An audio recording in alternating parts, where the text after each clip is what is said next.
Wah wah wah, resmi diumumkan hari ini juga. Konflik Iran-Israel memanas hingga Qatar. FIFA pindah tuan rumah round 4 di Indonesia kah? Begini info mengejutkannya. Nah loh, Kevin Dix dikabarkan terjebak di Doha, Qatar. Bagaimana nasib Kevin Dix saat ini? Yuk saksikan beritanya hingga selesai.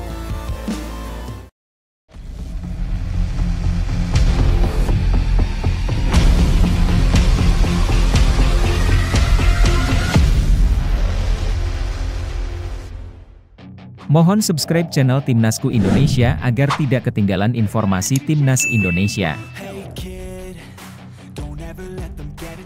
Konflik Iran-Israel memanas hingga Qatar, Timnas Indonesia jadi tuan rumah round 4. Konflik di Timur Tengah kembali memanas. Kali ini, ketegangan antara Iran dan Israel tidak hanya berhenti pada adu retorika, namun telah menjalar menjadi aksi militer yang mengkhawatirkan banyak pihak. Baru-baru ini, Iran meluncurkan serangan ke pangkalan udara Al-Udeid yang berada di Doha, Qatar, markas militer penting yang dioperasikan oleh Amerika Serikat. Serangan ini merupakan respons atas keterlibatan Amerika Serikat dalam konflik Iran-Israel, khususnya setelah negeri Paman Sam menyerang fasilitas nuklir milik Iran. Situasi ini memperlihatkan bahwa api konflik di kawasan tersebut kian meluas, bahkan melibatkan negara-negara yang sejatinya tidak berada di garis depan ketegangan. Ketegangan ini tentu berdampak luas tidak hanya dalam konteks politik dan keamanan, tetapi juga merembet ke dunia olahraga, khususnya sepak bola. Seperti kita tahu, Qatar bersama Arab Saudi telah ditunjuk oleh AFC dalam kurung Konfederasi Sepak Bola Asia sebagai tuan rumah putaran keempat kualifikasi Piala Dunia 2026 zona Asia. Penunjukan ini sendiri sudah menimbulkan kontroversi karena bertolak belakang dengan aturan awal, di mana seharusnya negara dengan poin tertinggi di putaran ketiga yang berhak menjadi tuan rumah. Nyatanya, Uni Emirat Arab dan Irak yang sama-sama mengantongi 15 poin malah tidak mendapatkan kesempatan tersebut. Sementara Arab Saudi dan Qatar yang hanya meraih 13 poin justru ditunjuk. Kini dengan memanasnya situasi di Timur Tengah, AFC dihadapkan pada tantangan baru. Keamanan menjadi faktor utama yang tidak bisa dikesampingkan. Tidak bisa dibayangkan jika pertandingan penting sekelas kualifikasi Piala Dunia tetap dipaksakan berlangsung di kawasan yang tengah bergolak. Sebagai bukti keseriusan situasi ini, AFC sebelumnya bahkan sudah menunda laga grup A kualifikasi Piala Asia Wanita 2026 yang sejatinya akan digelar di Amman, Lebanon, lalu memindahkannya ke tempat netral pada Juli 2025. Keputusan itu jelas memperlihatkan bahwa AFC sangat peka terhadap eskalasi konflik yang kian meluas di kawasan Timur Tengah. Di tengah kekhawatiran itu, Indonesia muncul sebagai opsi yang sangat ideal untuk menjadi tuan rumah alternatif. Sebagai negara yang jauh dari pusat konflik, stabil secara politik dan keamanan, serta memiliki fasilitas olahraga kelas dunia, Indonesia layak dipertimbangkan oleh AFC. Stadion utama Gelora Bung Karno di Jakarta bisa menjadi panggung megah untuk menggelar pertandingan-pertandingan krusial ini. Tidak hanya megah secara infrastruktur, tetapi juga terbukti aman dan nyaman bagi tim luar yang datang bertanding di Jakarta. PSSI selama ini pun selalu memberikan jaminan keamanan maksimal untuk setiap event internasional yang digelar. Peluang ini tentu membuka harapan baru bagi sepak bola Indonesia. Selain keuntungan, sebagai tuan rumah, atmosfer dukungan supporter tanah air juga bisa memberikan semangat tambahan bagi timnas Garuda. Meskipun begitu, ketika dimintai komentar oleh media, Direktur Teknik PSSI Indra Syafri memilih untuk tidak terlalu berspekulasi soal kemungkinan Indonesia jadi tuan rumah. Baginya, fokus utama tetap pada perjuangan timnas Indonesia untuk bisa menembus putaran final Piala Dunia 2026. Ia mengakui bahwa putaran keempat ini akan menjadi ujian berat, namun berharap anak asuhnya bisa merebut salah satu dari 2 tiket yang tersedia. Semakin tinggi babaknya, semakin berat tekanannya. Tapi kami sudah berusaha semaksimal mungkin, ujar Indra Syafri. Ia pun menambahkan bahwa jika Indonesia bisa langsung lolos lewat putaran keempat, itu akan lebih baik daripada harus berjuang lagi di babak kelima yang akan menguras energi lebih besar. Pernyataan Indra Syafri ini tentu menjadi gambaran realistis bagaimana ketatnya persaingan di level ini. AFC sendiri akan menggelar undian pembagian grup untuk putaran keempat kualifikasi Piala Dunia 2026 zona Asia pada tanggal 17 Juli 2025. Awalnya acara ini akan digelar di Tokyo, Jepang, namun akhirnya dipindahkan ke Kuala Lumpur, Malaysia, yang notabene lebih netral dan aman. Perubahan ini semakin memperlihatkan bahwa AFC pun mulai berhitung cermat soal faktor keamanan. Kini dengan segala perkembangan yang ada, publik sepak bola Asia termasuk Indonesia menanti keputusan AFC berikutnya. Apakah AFC akan tetap memaksakan Qatar dan Arab Saudi sebagai tuan rumah? Atau justru akan melihat Indonesia sebagai opsi terbaik demi keselamatan semua pihak? Bagaimana menurut kalian? Jika Indonesia benar-benar dipercaya menjadi tuan rumah, apakah ini bisa menjadi momentum emas bagi Garuda untuk menembus Piala Dunia? Yuk, tulis pendapat kalian di kolom komentar.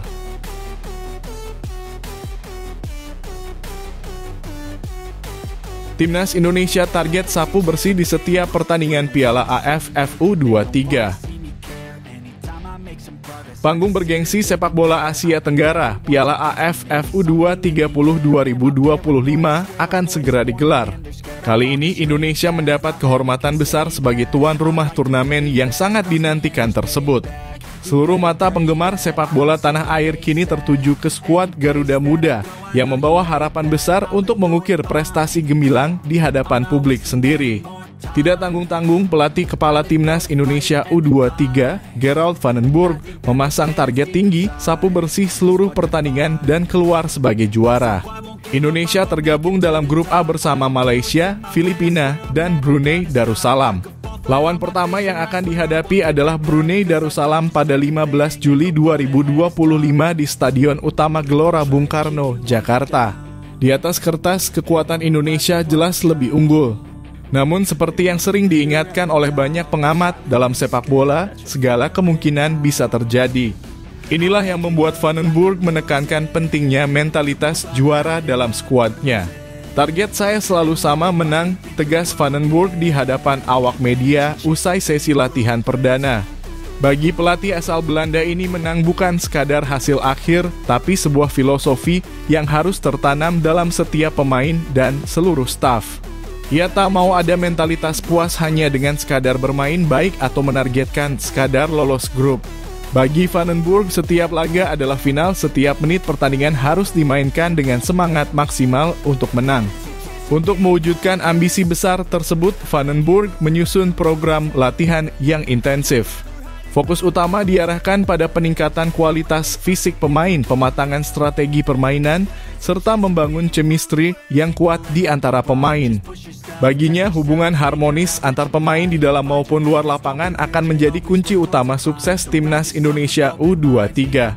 Ia tidak hanya menyiapkan tim untuk sekadar bermain, tapi benar-benar untuk siap bertarung habis-habisan. Dalam perjalanannya membentuk skuad Garuda Muda, Vandenburg benar-benar selektif. Ia memilih langsung pemain-pemainnya dengan kriteria ketat. Para pemain dipilih dari kompetisi domestik dengan pertimbangan menit bermain yang cukup di klub masing-masing. Bahkan ia mengaku rela begadang hingga larut malam demi menonton rekaman pertandingan dan mengamati setiap detail performa para pemain. Proses yang melelahkan itu akhirnya membuahkan hasil. Terbentuklah 28 pemain terbaik pilihan pribadi sang pelatih. Uniknya, Vandenburg tidak mencari pemain yang seragam, melainkan justru mengutamakan keberagaman karakter dalam tim. Kami tidak butuh pemain yang sama. Justru itu kekuatan kami, keberagaman karakter dalam tim, jelasnya. Dengan keragaman karakter itu, ia yakin tim ini akan memiliki banyak opsi strategi di berbagai situasi pertandingan. Dalam menyiapkan tim, Vandenburg tidak bekerja sendirian. Ia dibantu oleh tim pelatih yang solid mulai dari Frank van Kempen, Simon Tahamata, hingga Zulkifli Syukur sebagai asisten pelatih. Ada juga M. Alimuddin sebagai pelatih fisik, Stuart Wodenberg dan Damian van Rensburg sebagai pelatih kiper, serta tim medis yang dikomandoi oleh Diki M. Sofwan dan Mulyadi sebagai fisioterapis. Dukungan penuh dari seluruh tim ini diharapkan bisa mengantarkan Timnas Indonesia U23 tampil maksimal. Dengan status sebagai tuan rumah, ekspektasi publik Indonesia tentu sangat tinggi.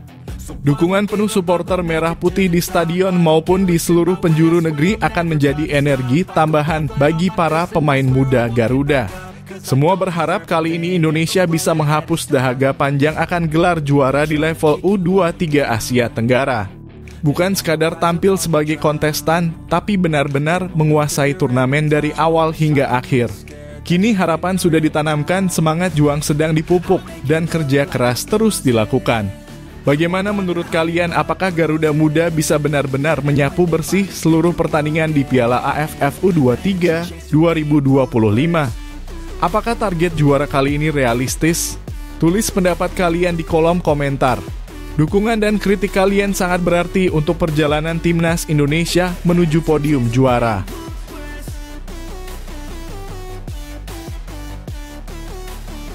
Kevin Dix terjebak di Doha, Qatar. Situasi di Timur Tengah kembali memanas. Konflik antara Iran dan Israel yang telah berlangsung lebih dari sepekan kini mulai menyeret banyak pihak di luar area utama pertempuran. Salah satu yang menjadi korban tak langsung dari ketegangan geopolitik ini adalah bintang Timnas Indonesia, Kevin Dix.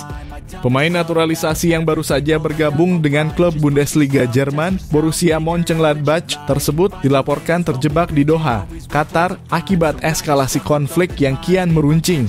Melalui unggahan di akun Instagram pribadinya, Kevin Dix membagikan kabar mengejutkan.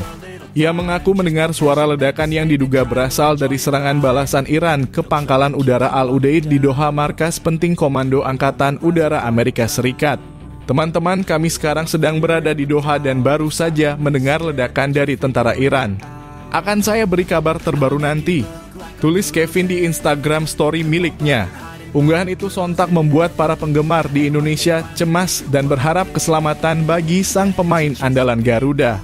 Situasi genting ini bermula saat Iran melakukan serangan sebagai respons terhadap aksi Amerika Serikat yang sebelumnya menyerang fasilitas nuklir milik Iran.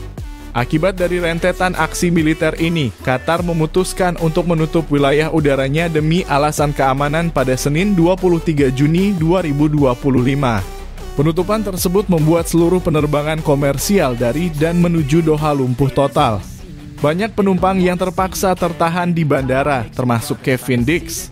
Meski akhirnya Qatar kembali membuka wilayah udaranya keesokan harinya, situasi masih jauh dari normal. Kevin pun mengabarkan perkembangan kondisi melalui unggahan berikutnya. Sedikit kabar terbaru. Ruang udara sudah dibuka selama 2 jam terakhir dan tidak ada yang tahu apa yang terjadi dengan penerbangan mereka. Entah saya akan tertunda sekitar 6 atau 7 jam, atau penerbangannya akan dibatalkan, ungkap Beck berusia 28 tahun itu. Ketidakpastian ini menambah kekhawatiran banyak pihak, terlebih keluarga dan penggemar yang terus memantau kabar dirinya dari Indonesia. Sebelum insiden ini, Kevin Dix sempat menghabiskan waktu di Indonesia. Ia menikmati masa liburan bersama keluarganya di Lombok, Nusa Tenggara Barat, setelah menyelesaikan tugas negara membela Timnas Indonesia di putaran ketiga kualifikasi Piala Dunia 2026 zona Asia. Tak heran jika Lombok menjadi destinasinya, karena keluarga istrinya memang memiliki restoran vegan bernama The Well Lombok di sana. Liburan singkat itu sempat memperlihatkan sisi santai Kevin Dix sebelum kembali ke rutinitas padatnya di Eropa. Kini kabar terjebaknya Kevin Dix di Doha menyoroti bagaimana konflik geopolitik bisa berdampak langsung pada kehidupan sehari-hari, bahkan bagi seorang pesepak bola profesional. Meski berstatus sebagai bintang internasional, Kevin tetap tidak bisa menghindar dari situasi global yang tak menentu. Kejadian ini juga menjadi peringatan betapa kompleksnya situasi keamanan dunia saat ini, di mana perang di satu wilayah bisa menimbulkan efek domino ke berbagai belahan dunia. Kondisi ini juga membuat banyak supporter Timnas Indonesia semakin cemas, mengingat Kevin Dix menjadi salah satu pilar penting Garuda dalam perjuangan menuju Piala Dunia 2026. Dengan kompetisi internasional yang semakin dekat, keamanan para pemain menjadi perhatian utama.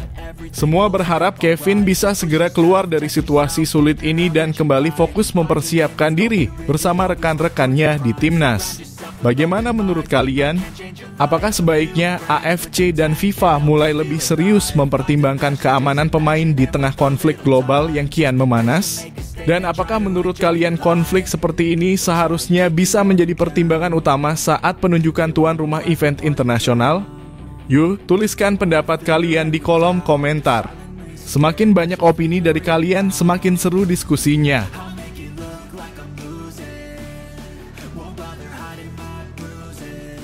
Simon Tahamata ambil peran dalam persiapan Timnas Indonesia U23.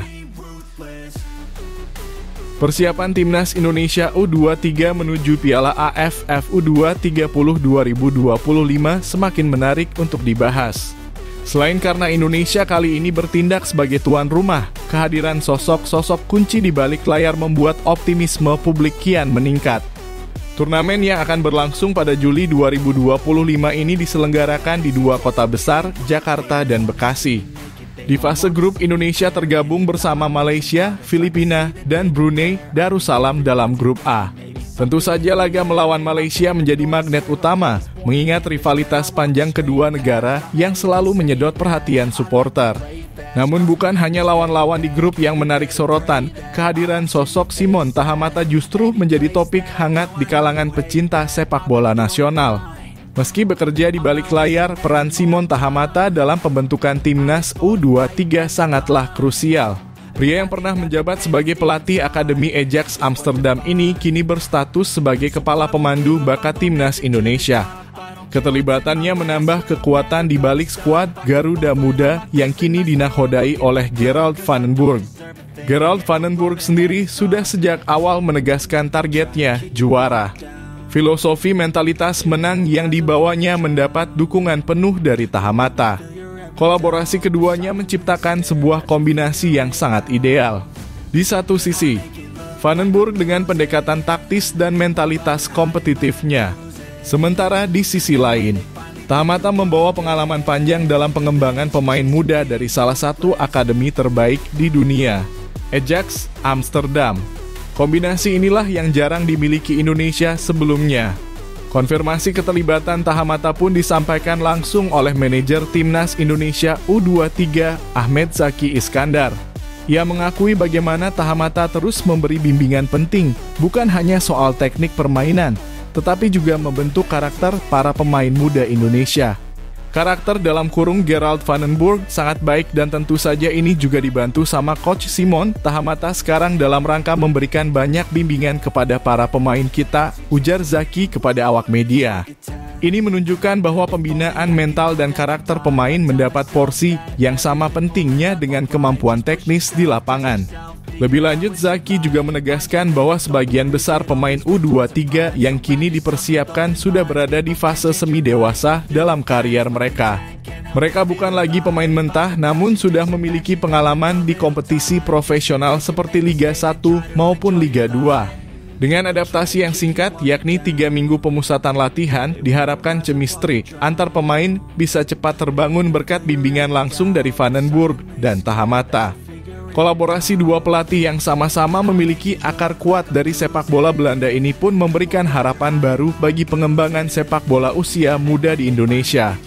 Van den Burg dikenal sebagai pelatih yang punya filosofi menyerang yang jelas, sedangkan Tahamata sangat ahli dalam pengembangan individu pemain muda. Jika proses ini berjalan konsisten, bukan tidak mungkin kita akan melihat standar baru dalam pembinaan sepak bola nasional.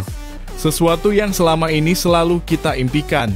Sebagai kepala pemandu bakat, peran Simon Tahamata juga tak berhenti di level Timnas U23 saja. Ia menjadi kunci penting dalam proses regenerasi pemain menuju Timnas senior. Dengan pengamatannya di berbagai level kompetisi domestik, mulai dari Liga 1 hingga Liga 2, Tahamata bisa secara aktif memantau, mengevaluasi, dan merekomendasikan pemain-pemain yang layak dipromosikan ke level lebih tinggi. Ini adalah langkah besar menuju sistem pembinaan yang berkesinambungan. Kini pertanyaannya, apakah kolaborasi besar antara Gerald van den Burg dan Simon Tahamata ini akan benar-benar membawa Timnas Indonesia U23 menjadi juara Piala AFF U20 2025? Atau justru kembali harus puas sebagai penantang saja? Inilah momen yang sangat layak untuk dinantikan. Bagaimana menurut kalian pecinta sepak bola Indonesia? Apakah duet Vandenburg Tahamata ini cukup untuk membawa Garuda Muda meraih gelar? Atau ada tantangan yang masih perlu diwaspadai? Silakan tulis pendapat kalian di kolom komentar. Kita diskusikan bersama apakah inilah awal dari era baru sepak bola Indonesia. Jangan lupa juga bagikan video ini ke teman-teman kalian agar makin banyak yang ikut mendukung Garuda Muda.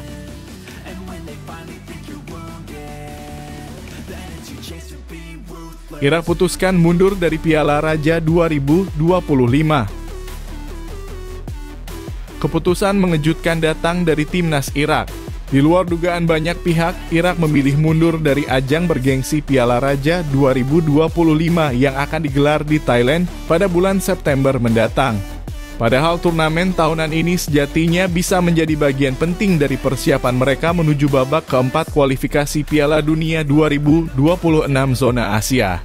Namun keputusan mundurnya Irak ternyata bukan tanpa alasan, dan menariknya timnas Indonesia ikut disebut sebagai salah satu faktor utama di balik langkah kontroversial tersebut. Irak yang awalnya sudah mengkonfirmasi kesediaannya untuk ikut tampil di Piala Raja, secara mendadak menarik diri setelah melakukan kalkulasi yang sangat matang. Menurut laporan dari media Win-Win, ada beberapa pertimbangan teknis yang akhirnya membuat pelatih mereka, Graham Arnold, memilih untuk batal berpartisipasi. Yang paling menarik perhatian adalah kekhawatiran mereka terhadap pertemuan dengan timnas Indonesia yang juga diundang untuk tampil di ajang tersebut.